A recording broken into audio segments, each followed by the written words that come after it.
Welcome again to Joe Stunner Boxing. The undercard for the rematch between Conor Benn and Chris EUBANK Jr. has been announced. I don't know if this is the full card, but 5 of the fights anyway have been listed. This is going to be a pay-per-view thing.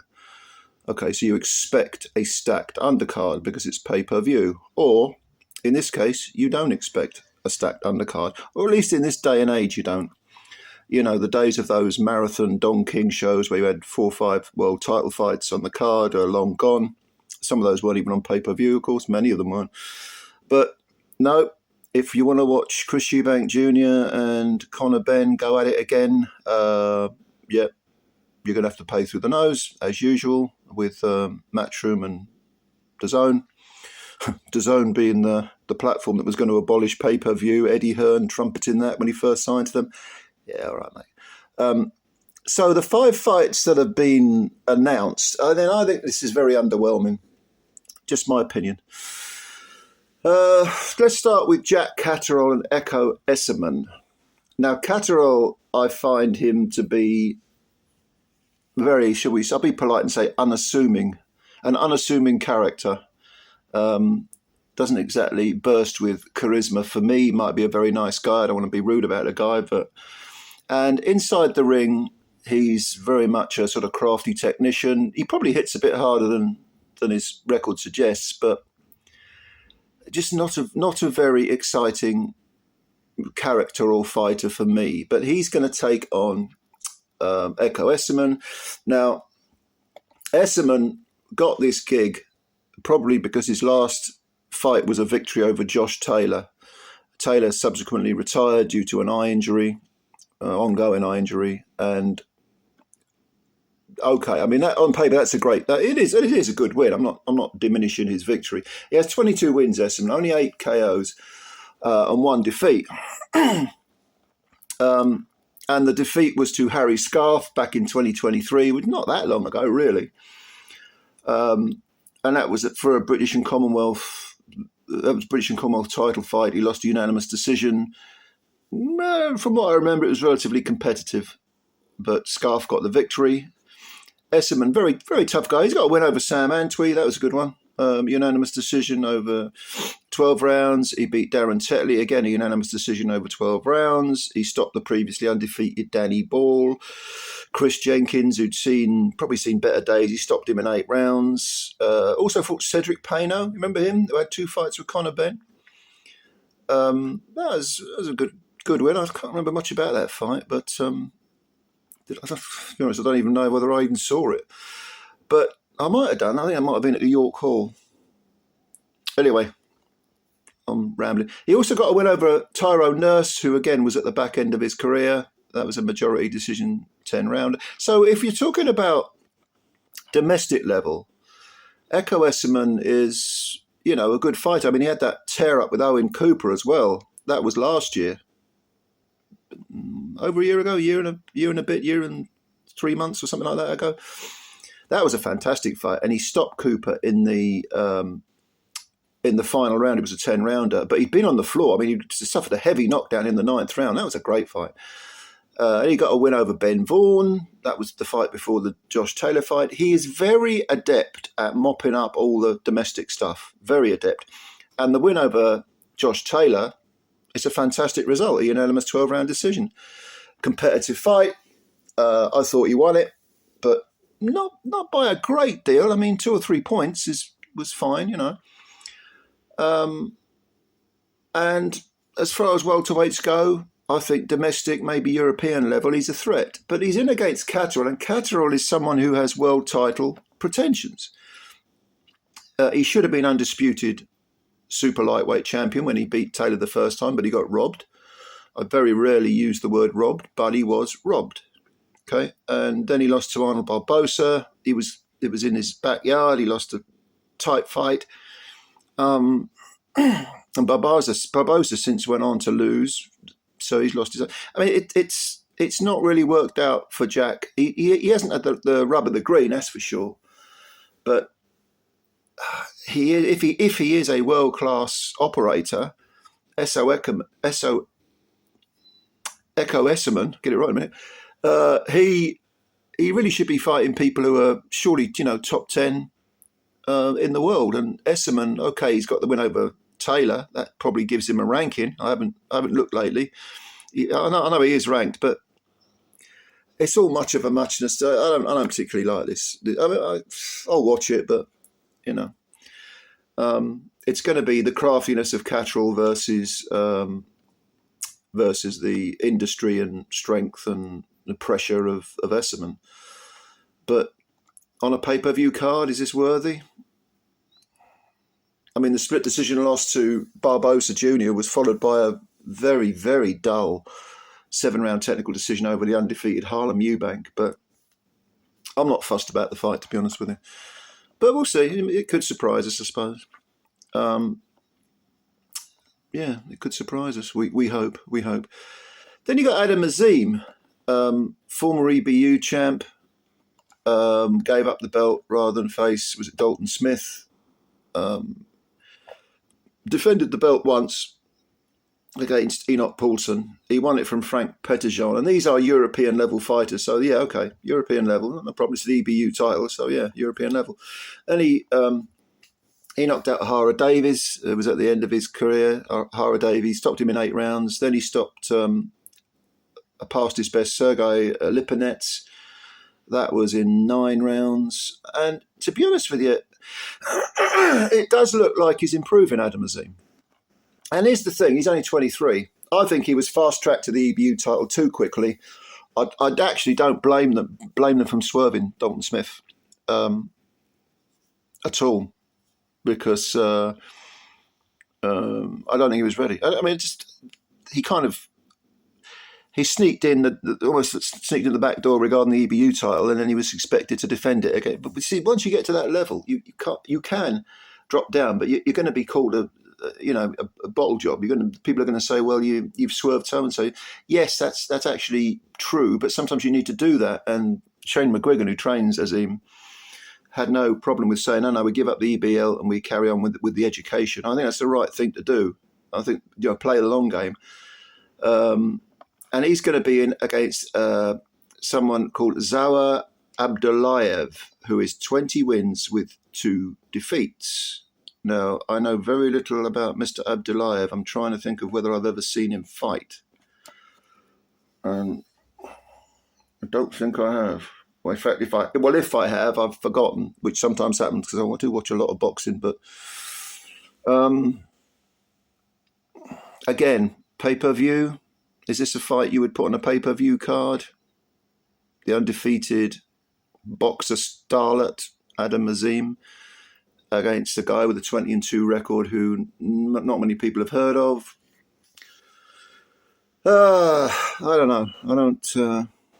I'm not overly impressed with this fight either. But statistically, he's got a good record, Abdullev, and okay. I mean, he's from Russia. He's 31 years old now, Abdullev. In his last fight, he lost to Raymond Muratalla. So Muratalla undefeated, actually. But I mean, he won a decision over Roger Gutierrez. I'm trying to remember if I saw that one. I might have done. Honestly, can't remember. And he does have a 12th and final round stoppage over the way past his best Jorge Linares. He's beaten Dejan Zlazikainen, former champion, I think, at lightweight. No, he didn't stop him. It was a 12-round decision. But, he's kind of slow-boiled his career. It's not been bursting with a lot of big names on a big stage, not really. But like I say, he is Russian. I think he's based in Armenia, perhaps because of the situation with Russia and Ukraine. He's decided to get out of Russia and base himself somewhere else. Igas Klimas is his manager, so you would have thought he would have had better opportunities, but no, not really. But this is one, of course, because it's at Tottenham Hotspur Stadium in London, and it's on the undercard of a very big blockbuster fight. So he's now got a chance to upset the apple cart and beat Azim is undefeated in 13 fights. And like I say, does look like he's improving. He does. But would you put this on a pay-per-view card? I mean, Azim has got 10 KOs out of 13 wins. Can he stop this guy? I suppose if he does, that'll be a statement, because don't think he's ever been stopped before, Abdullev. But I wish I'd seen more of Abdullev, actually. And I probably have seen him, but I can't remember. Anyway, that's another of the fights. Then we got Richard Riakporhe against Tommy Welch. Now, Tommy Welch, I believe, is Scott Welch's son. And I mentioned about Abdullev having a sort of slow-burning career. Indeed, but so is this guy, Tommy Welch. He's 30 now, Tommy Welch. Big 6'3" guy, but not big for a heavyweight, but he's got his father's sort of bulky, stocky frame. He's got 16 wins with 9 KOs, but it's kind of low-level stuff. I mean, it really is. This is a jump up to face Riakporhe, even though Riakporhe is coming up from cruiserweight. And again, this is not a bad sort of main event at the York Hall, something like that. Undefeated guy against a former cruiserweight who's only got one defeat. The defeat was to Chris Billam-Smith, which was a revenge for Billam-Smith because Riakporhe had handed him a defeat earlier in his career. This is at heavyweight.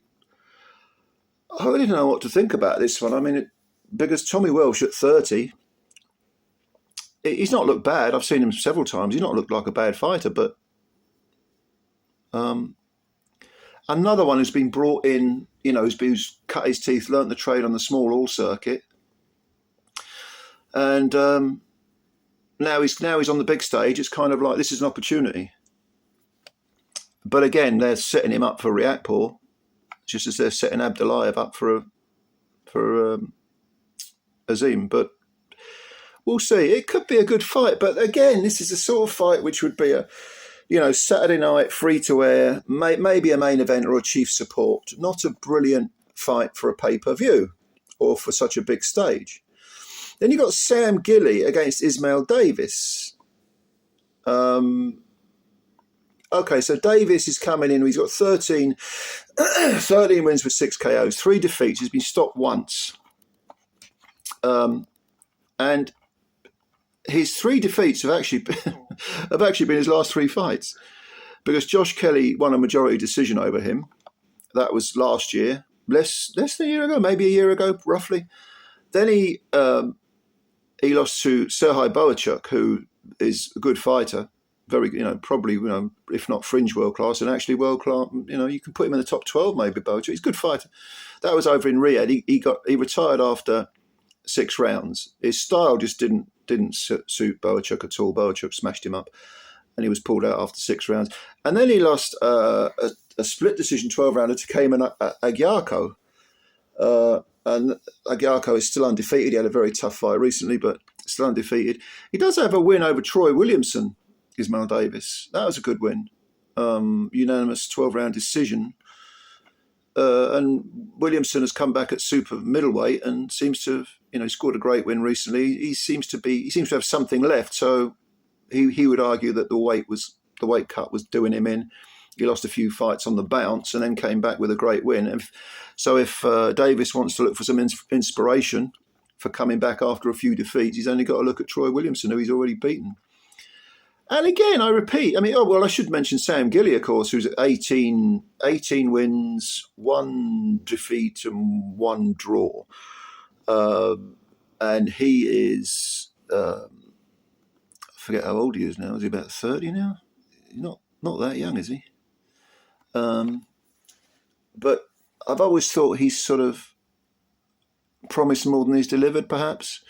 He's got 9 KOs in the 18 wins. I think he's about 30, 31, 30, 32, early 30. So again, another one whose career is sort of slow burn, And he actually, in his last fight, he got a draw against a journeyman, a 7-5 journeyman. He only got a draw over 8 rounds.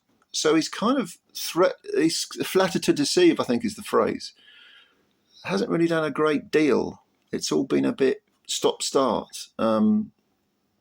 Which is disappointing, really, I suppose. Disappointing. I mean, his defeat, his lone defeat, was a points 10-round decision to Danny Ball. Danny Ball undefeated at the time. So, but there's no one on his record that jumps out and hits you. And again, this against Davis it's a York Hall affair. You know, headline at the York Hall maybe. Does it belong on such a giant platform? I think not. And then there's a guy called Mikey Talon, who is a prospect. He's fighting. Now, I've heard of this kid. He's only 20, and if you look at his picture, he looks like he's about 12, 11 or 12. I'm not joking. He looks so young. It's frightening. He's 10-0. He's only got one KO, but he's in against a journeyman. But they're going to try and bring him through, you know, and he's on the card as well. So you expect a few prospects on the card, you know, to sort of beef up give them a run around, give them some experience, beef up the card a bit. I like watching the young prospects, but this kid, this fight, which is, I don't know, what is it, 6-rounder, I think maybe. I don't think it's going to be an 8-rounder, probably a 6-rounder. Again, it's sort of leisure centre, York Hall fare. So look, that's what's been announced so far. I don't think this is a pay-per-view worthy undercard at all. I don't actually, whether it's on pay-per-view or not, I don't think it's an undercard worthy of such a giant platform either. Some may disagree though. I don't know. But let me know what you think. What's your opinion? Please leave your comments below. I'll give them a read. And thanks for watching the video. If you like the video, hit the like button. And of course, if you're new to the channel, subscribe. Subscribe to Joe Stunner Boxing. I'm going to go and have a shower and then get out, I think. All right, lads and ladies. See you later. Bye for now.